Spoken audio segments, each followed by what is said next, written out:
India नदियों का देश है। ये पानी की धाराएं हमारे सबकॉन्टिनेंट की लाइफलाइन हैं। इन्होंने हमारी सिविलाइजेशन को शेप किया है और हमारे लोगों को हजारों सालों से सस्टेन किया है। ऊंचे हिमालय से लेकर दक्कन के पठार के सदर्न टिप तक इंडिया नदियों के एक कॉम्प्लेक्स और एक्सटेंसिव नेटवर्क से ब्लेसेड है। इन रिवर्स को ब्रॉडली दो मेजर सिस्टम्स में क्लासिफाई किया जा सकता है, हिमालयन रिवर्स और पेनिनसुलर रिवर्स। हिमालयन रिवर्स, जैसा कि उनके नाम से पता चलता है, हिमालय की बर्फीली चोटियों से ओरिजिनेट होती हैं। ये मेल्टिंग ग्लेशियर्स और मॉनसून रेन से फीड होती हैं। ये नदियां पेरेनियल हैं, मतलब ये साल भर बहती रहती हैं। हिमालयन रिवर्स अपने लॉन्ग कोर्सेज, पानी के लार्ज वॉल्यूम्स और एक्सटेंसिव अलूवियल प्लेन्स के लिए जानी जाती हैं। दूसरी तरफ पेनिनसुलर रिवर्स पेनिनसुलर इंडिया की पहाड़ियों और पठारों से ओरिजिनेट होती हैं। ये प्राइमरीली रेन फेड हैं और कई सीजनल हैं। इनका फ्लो मॉनसून की बारिश पर डिपेंड करता है। अपने हिमालयन काउंटरपार्ट्स के कंपेयर्ड पेनिनसुलर रिवर्स जनरली छोटी होती हैं, पानी का वॉल्यूम कम होता है और रिलेटिवली हार्डर टेरेन से होकर बहती हैं। ये दोनों रिवर सिस्टम्स हालांकि अपने ओरिजिन्स और कैरेक्टरिस्टिक्स में अलग हैं, इंडियन सिविलाइजेशन के डेवलपमेंट में इक्वली पिवटल रोल्स प्ले किए हैं। ये लाइफलाइंस का काम करती हैं, इरिगेशन, नेविगेशन और सस्टेनेंस के लिए पानी प्रोवाइड करती हैं। ये स्पिरिचुअल इंस्पिरेशन का भी सोर्स रही है। कई नदियों को इंडियन कल्चर में सीक्रेट माना जाता है।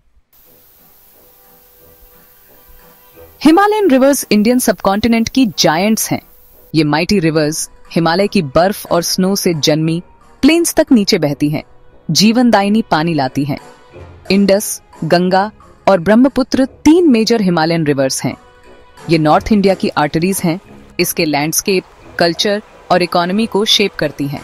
इंडस रिवर, जिसे एंशिएंट इंडिया में सिंधु के नाम से जाना जाता है, एशिया की लॉन्गेस्ट रिवर्स में से एक है। यह तिब्बती पठार में मानसरोवर झील के पास से ओरिजिनेट होती है।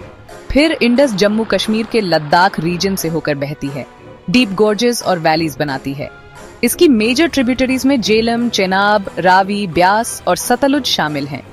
गंगा, हिंदू धर्म की सबसे पवित्र नदी, हिमालय में गंगोत्री ग्लेशियर से निकलती है। यह नॉर्थ इंडिया के मैदानों से होकर बहती है। फर्टाइल गंगा के मैदानों को नोरिश करती है।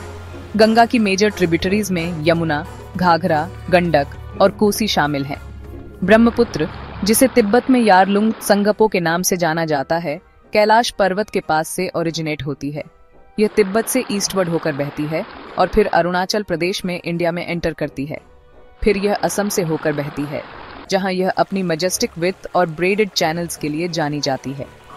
इसकी मेजर ट्रिब्यूटरीज में तीस्ता, लोहित और दिबांग शामिल हैं। पेनिनसुलर रिवर्स हालांकि अपनी हिमालयन काउंटरपार्ट्स जितनी माइटी नहीं है, लेकिन कम सिग्निफिकेंट भी नहीं है। ये नदियां पेनिनसुलर इंडिया की पहाड़ियों और पठारों से ओरिजिनेट होकर साउथ इंडिया की लाइफलाइंस हैं। इन्होंने सदियों से डाइवर्स इकोसिस्टम्स को नर्चर किया है और वाइब्रेंट कल्चर्स को सपोर्ट किया है। गोदावरी, पेनिनसुलर इंडिया की सबसे लंबी नदी, पश्चिमी घाट से निकलती है। दक्षिण गंगा के नाम से जानी जाने वाली यह दक्कन के पठार के पार ईस्टवर्ड बहती है और बंगाल की खाड़ी में ड्रेन होती है। इसकी मेजर ट्रिब्यूटरीज में इंद्रावती, प्राणहिता और मंजीरा शामिल हैं। कृष्णा, एक और मेजर पेनिनसुलर रिवर, भी पश्चिमी घाट से निकलती है। ये महाराष्ट्र, कर्नाटक, तेलंगाना और आंध्र प्रदेश से होकर बहती है और फिर बंगाल की खाड़ी में एम्प्टी होती है। तुंगभद्रा और भीमा इसकी मेन ट्रिब्यूटरीज हैं। महानदी, जिसका अर्थ है महान नदी, छत्तीसगढ़ के हाईलैंड से निकलती है। ये पूर्वी घाट से होकर बहती है, पिक्चरेस्क गॉर्जेस और वाटरफॉल्स बनाती है। फिर महानदी बंगाल की खाड़ी में एम्प्टी होती है, एक लार्ज डेल्टा बनाती है। नर्मदा और तापी पेनिनसुलर रिवर्स में यूनिक हैं। ये वेस्टवर्ड बहती हैं, अरब सागर में ड्रेन होती हैं। नर्मदा, जो अमरकंटक पठार से निकलती है, हिंदुओं द्वारा सेक्रेड मानी जाती है। तापी, जिसे तप्ती भी कहा जाता है, सतपुड़ा पर्वतमाला से निकलती है और एक रिफ्ट वैली से होकर बहती है। कावेरी, जो पश्चिमी घाट से निकलती है, तमिलनाडु के लोगों के लिए एक लाइफलाइन है। यह अपनी सीनिक ब्यूटी के लिए जानी जाती है, खासकर शिव समुद्रम फॉल्स के लिए। अमरावती और भवानी इसकी मेजर ट्रिब्यूटरीज हैं। इंडिया की नदियां हालांकि रिवर्ड और एसेंशियल हैं, लेकिन कई चैलेंजेस फेस करती हैं।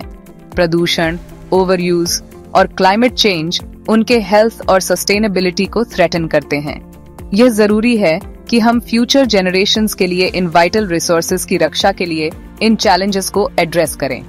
औद्योगिक वेस्ट और सीवेज डिस्चार्ज ने कई नदियों को प्रदूषित कर दिया है, जिससे पानी पीने के लिए अनफिट हो गया है और एक्वाटिक लाइफ को नुकसान पहुंचा है।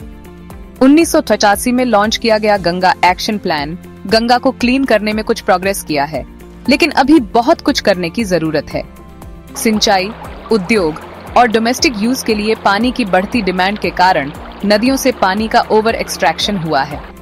इसके रिजल्ट में वाटर टेबल्स में डिक्लाइन और नदियां श्रिंक हो रही हैं। क्लाइमेट चेंज रेनफॉल पैटर्न्स को बदल रहा है, जिससे ज्यादा फ्रीक्वेंट ड्राउट्स और फ्लड्स आ रहे हैं। हिमालय में मेल्टिंग ग्लेशियर्स हिमालयन नदियों के लॉन्ग टर्म फ्लो को थ्रेटन करते हैं। इन चैलेंजेस को एड्रेस करने के लिए कंजर्वेशन एफर्ट्स चल रहे हैं। इनमें रेन वाटर हार्वेस्टिंग को प्रमोट करना, चेक डैम बनाना और डिग्रेडेड रिवर इकोसिस्टम्स को रिस्टोर करना शामिल है। लोगों को वाटर कंजर्वेशन और रिस्पॉन्सिबल यूज के महत्व के बारे में एजुकेट करने के लिए पब्लिक अवेयरनेस कैंपेन्स क्रूशल हैं। इंडिया की नदियां सिर्फ वाटर बॉडीज नहीं हैं, ये हमारी सिविलाइजेशन का एसेंस हैं। ये हमारे हिस्ट्री, कल्चर और स्पिरिचुअलिटी के फैब्रिक में वोवन है।